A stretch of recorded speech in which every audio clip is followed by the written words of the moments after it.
Tu vis peut-être pour l'instant un moment qui est compliqué parce que tu as perdu ton travail, parce que tu as subi un échec, parce que peut-être simplement tu as fait le choix de commencer une nouvelle vie, mais ça fait peur. Eh bien, sache qu'il y a un processus dans la transformation et qu'il y a différentes étapes qui sont tout à fait normales. Alors, je t'explique ce processus et je te dis comment on peut s'aider avec le Jinshin Jutsu.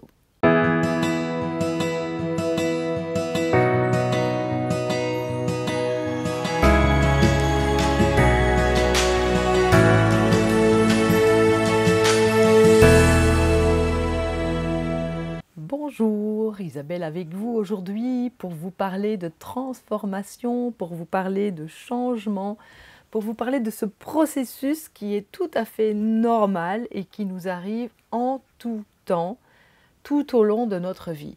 Alors parfois comprendre un peu mieux ce qui se passe, eh bien ça aide. Et c'est ce que je vous propose de faire aujourd'hui en vous donnant évidemment des clés issues du Jinshin Jutsu pour vous aider à traverser toutes ces étapes de transformation.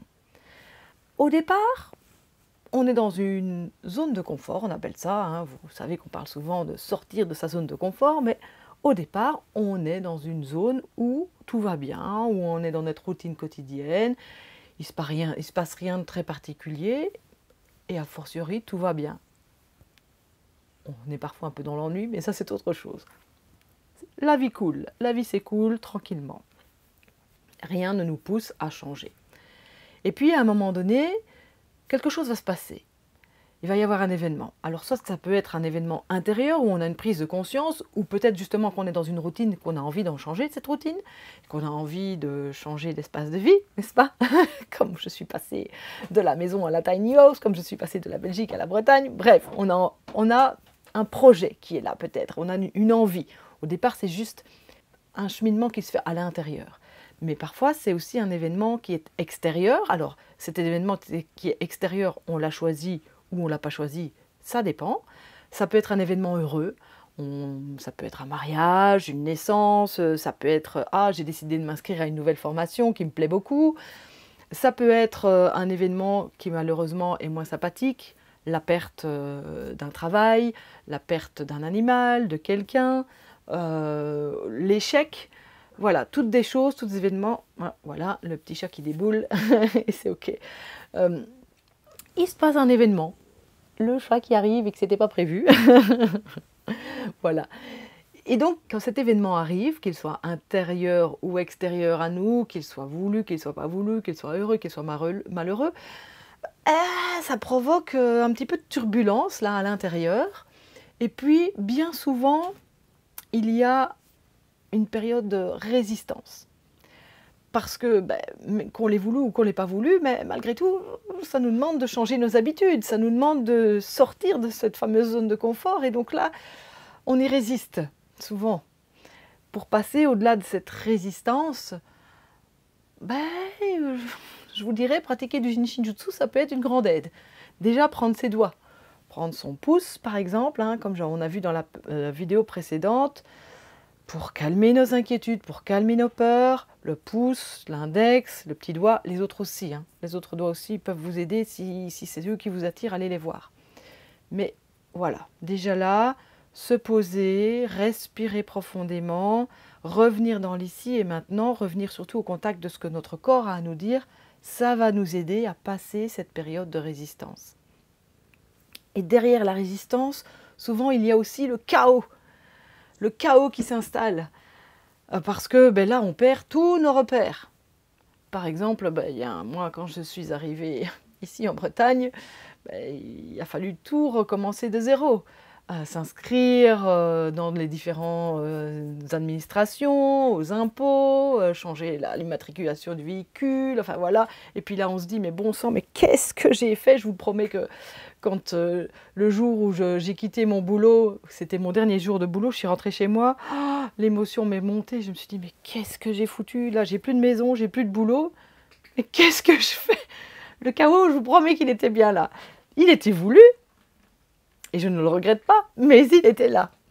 Et donc là, quand le chaos s'installe, on peut encore et toujours prendre nos doigts pour nous aider. Là aussi est un espace qui est super intéressant en cas de panique, en cas de « je me sens pas bien ». prendre là, le poignet du côté du petit doigt. Ça, c'est l'anti-stress de premier ordre. D'ailleurs, si vous avez quelqu'un en face de vous et que vous avez envie d'exploser, ça, c'est une très bonne manière de se calmer. Donc, retenez, prenez, voilà, votre poignet du côté du petit doigt, ça va vous aider dans ces moments de chaos, de panique, etc. Donc, on était au printemps, là où on avait ce projet de changer les choses, et puis là, on est en pleine résistance, puis chaos, on est dans le feu, on est dans l'été. Et parfois, vous savez que l'été, il y a des orages qui sont un petit peu plus costauds, parce que c'est quand il y a des fortes chaleurs, c'est là, c'est ça. On pourrait comparer cette période à, là, c'est les gros orages d'été qui sont là. Et c'est normal, de nouveau. Okay, on passe tous par là à chaque fois qu'il y a un changement dans nos vies. Et quand on a passé cette résistance, ce chaos, petit à petit, ça va se calmer, ça va s'apaiser. On va arriver dans l'automne de la transformation. Et là, dans cet automne de la transformation, on va commencer à récolter les fruits de ce qu'on a semé. On va arriver dans une nouvelle zone de confort. On aura passé le plus compliqué. Et là, ok. Ah, là, je vois que je commence à être bien dans cet espace qui est le mien. Je m'y sens complètement bien.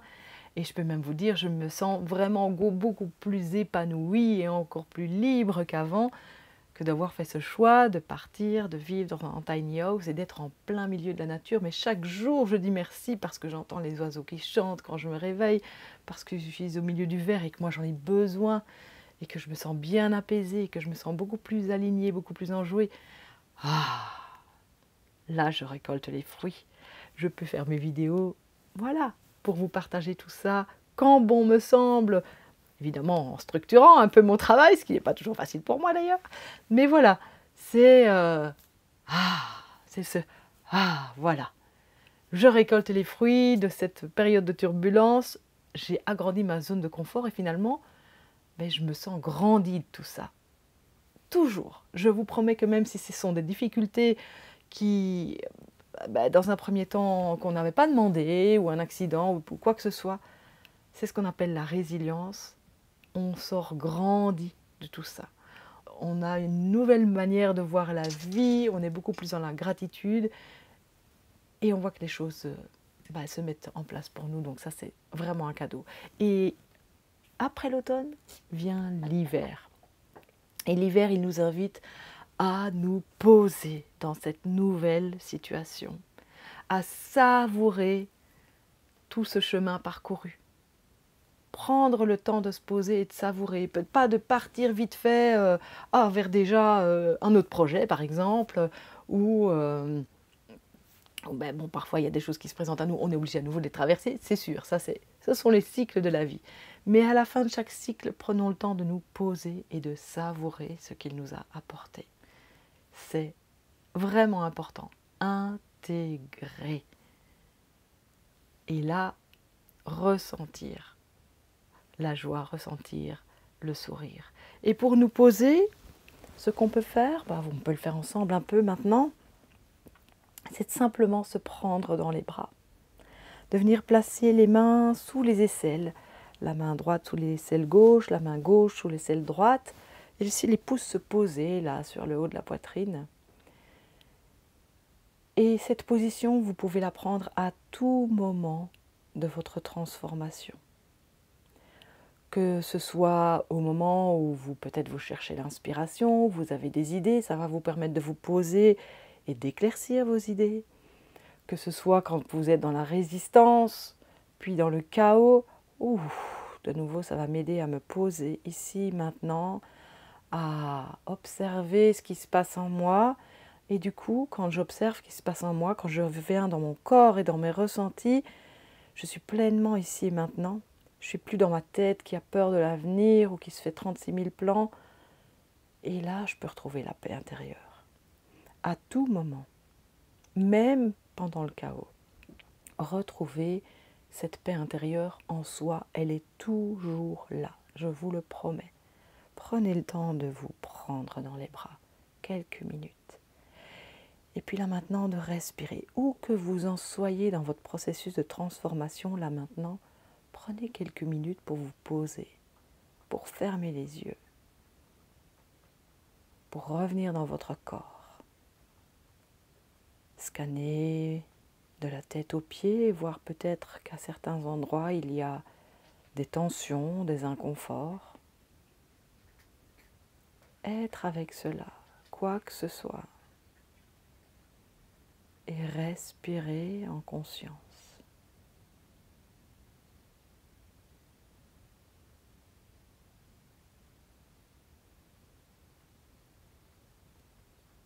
J'expire de la tête jusqu'au bout des orteils. Je suis conscient, consciente que j'expire.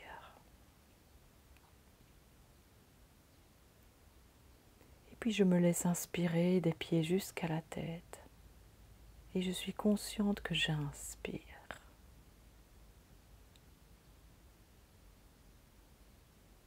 Et puis à la prochaine expiration, je peux compter 1. Faire une pause. À nouveau, recevoir l'inspire. Et puis à la prochaine expiration, compter 2.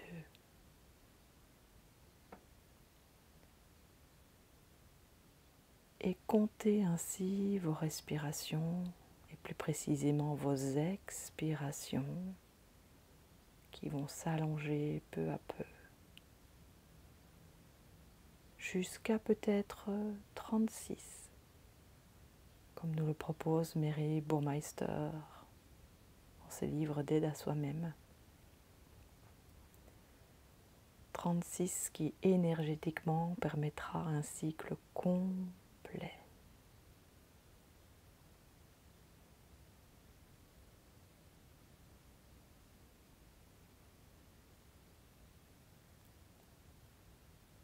Laissez être votre respiration telle qu'elle est, vous allez voir qu'elle va se modifier d'elle-même. Et peut-être que vos pensées vont à nouveau partir à gauche et à droite, et c'est ok, c'est tout à fait normal, notre mental fonctionne comme ça. Mais simplement, quand je l'observe, me remercier de l'avoir vu, parce que ça veut dire que je suis revenue ici maintenant, dans mon corps et dans mon souffle, et que je peux recommencer à compter.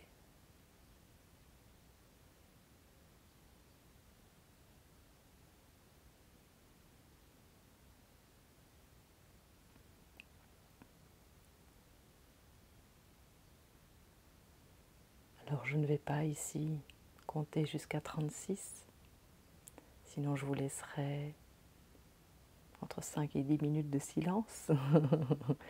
Peut-être que ça ne vous conviendra pas dans ce format de vidéo en tout cas. Maintenant, c'est vrai que quand je guide dans mes séances d'aide à soi-même en ligne, on reste dans ces moments de silence avec de temps en temps un petit rappel à revenir ici maintenant. Si vous voulez les expérimenter, n'hésitez pas à me rejoindre. Tout ce mois d'avril, on parle justement de ces périodes de changement, de transition, de transformation. Donc, c'est l'occasion de nous rejoindre, même si les séances sont en cours, elles sont toujours accessibles. Donc, n'hésitez pas. Et puis, pour aller plus loin, allez voir sur ce que je peux vous proposer sur mon site internet. Bientôt, un petit accompagnement qui arrive aussi pour vous accompagner justement sur ce chemin. Et puis, restez à l'écoute du coup des prochaines vidéos. Vous en saurez plus bientôt. Rejoignez-moi lors de retraite aussi si ça vous tente. Mais quoi qu'il en soit, posez-vous le plus souvent possible. Prenez-vous dans les bras. Faites-vous ce câlin dont on a tant besoin. Comptez 36 respirations. Et ça va vous permettre de passer toutes ces étapes du processus de transformation, de passer du printemps à l'été, à l'automne, à l'hiver, et de recommencer un cycle. Je vous souhaite une belle transformation. Je vous remercie de bien vouloir liker cette vidéo si elle vous a plu, de la commenter. J'y répondrai à tous vos commentaires avec un grand plaisir, de la partager si vous pensez qu'elle peut servir à d'autres, de vous abonner, bah oui, si ce n'est pas encore fait. Et puis, bien, à très bientôt pour la suite dans une prochaine vidéo la semaine prochaine. Bye bye!